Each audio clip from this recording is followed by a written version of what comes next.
Assalamualaikum warahmatullahi wabarakatuh. Kami dari kelompok 8 yang beranggotakan saya sendiri Sri Rohmayati dan rekan saya Nafa Wardani. Pada kesempatan kali ini, kami akan menyampaikan video pembelajaran tentang materi peran serta dalam pengambilan keputusan strategik.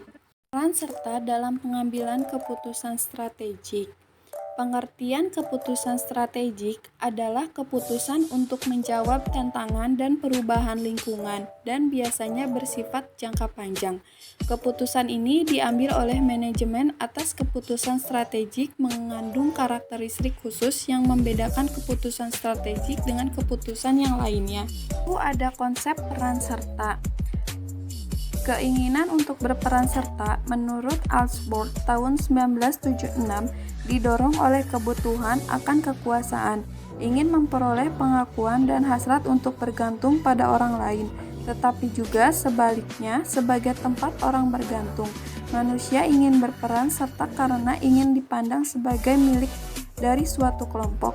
Lalu konsep peran serta dalam pengambilan keputusan diperkenalkan oleh Franz et al.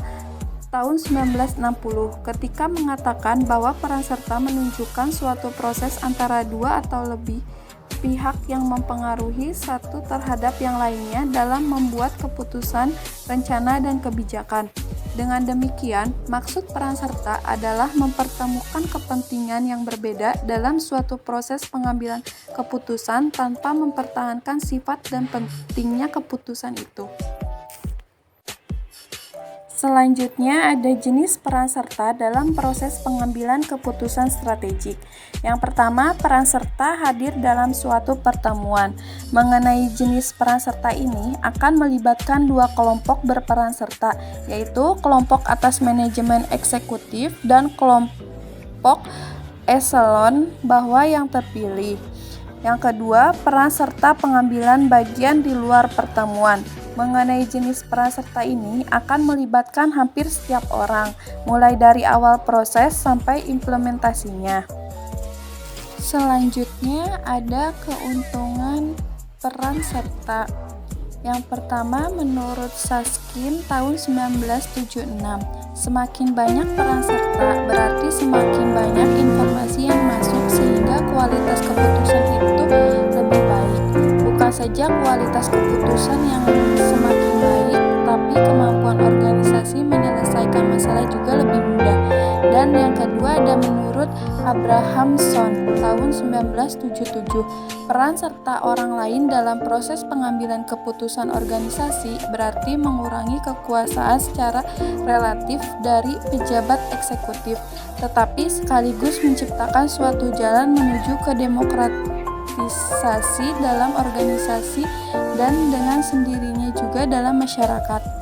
Jadi, keuntungan peran serta dalam pengambilan keputusan membuat seseorang merasa beruntung, tetapi dapat juga membuat orang lain dikurangi kewenangan mutlaknya meski lebih banyak manfaatnya bagi organisasi karena kualitas keputusan tersebut akan lebih baik. Selanjutnya ada pendekatan terhadap peran serta dalam pengambilan keputusan strategik. Pada umumnya, pendekatan yang dipakai dalam pengambilan keputusan strategik ialah pendekatan kepanitiaan. Pendekatan kepanitiaan merupakan turut sertanya seorang duduk dalam suatu kepanitiaan untuk menyampaikan pendapat, bertanya, memberikan informasi, dan berdebat agar keputusan yang dihasilkan menjadi jauh lebih berbobot dalam pengambilan keputusan strategik. Selanjutnya ada teknik peran serta dalam pengambilan keputusan. Yang pertama ada teknik interaksi pemikiran melalui persidangan. Teknik ini merupakan salah satu teknik yang paling umum dipergunakan dalam proses pengambilan keputusan strategik. Teknik ini bisa efektif karena suatu masalah dapat dibicarakan secara intensif. Yang kedua ada teknik sumbang saran atau brainstorming. Teknik ini lebih menonjolkan kebebasan untuk menyampaikan ide karena tidak ada kekhawatiran untuk dikritik atau dihentikan sebelum selesai berbicara. Yang ketiga ada teknik kelompok nominal, the nominal group technique. Teknik ini merupakan suatu cara untuk mengumpulkan pandangan dan penilaian perorangan dalam suatu ketidakpastian dan ketidaksepakatan mengenai inti persoalan suatu masalah, lalu mencari jalan penyelesaian yang terbaiknya. Selanjutnya ada konsep zona of acceptance. Menurut Herbert Simon dan Bernard, suatu situasi tempat seseorang dapat menerima suatu keputusan secara optimatis. Lalu menurut Hoy and Wiese 1978, ZOA adalah wilayah penerima atau zona setuju yang dipinjamkan. Lalu menurut Maitman 1989, bahwa karyawan tidak perlu dilibatkan dalam proses keputusan jika hal itu akan menyebabkan terlambatnya pekerjaan diselesaikan. Dengan demikian, model ZOA menegaskan kalau tidak selamanya menguntungkan bagi organisasi untuk melibatkan bawahan di dalam pengambilan keputusan itu. Selanjutnya ada peran serta dalam pengambilan keputusan di perguruan tinggi. Yang pertama ada menurut Keaton 1971. Mendukung penuh peran serta dosen dalam pengambilan keputusan dengan kualifikasi ahli, intelektual, dan profesional sebagai signifikasi utama. Yang kedua ada menurut Adam Steele 1976. Peran serta dosen tidak dapat dipakai sebagai ukuran yang tepat untuk menanamkan pengaruhnya. Mereka berkesimpulan bahwa tidak selamanya wakil dosen dan mahasiswa membawakan aspirasi dan pandangan dan kelompok yang mewakili mereka. Lalu ada menurut Ahi 1967 bahwa sumber utama dari ketidakpuasan dosen adalah keinginan untuk berperan serta di dalam penentuan berbagai kebijaksanaan yang mempengaruhi status profesional mereka serta dalam menentuan sistem pendidikan tinggi nasional. Selanjutnya kesimpulan. Konsep peran serta hendaknya ditelusuri sejak manusia mulai diciptakan di bumi.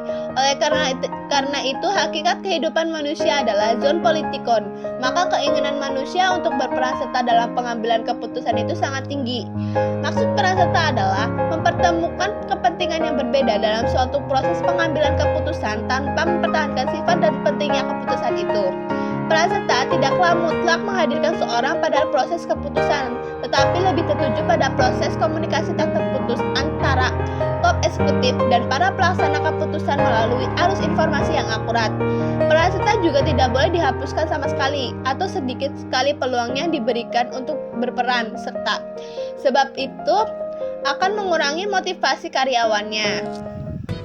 Sekian pemaparan yang kami sampaikan, kurang lebihnya mohon maaf. Wassalamualaikum warahmatullahi wabarakatuh.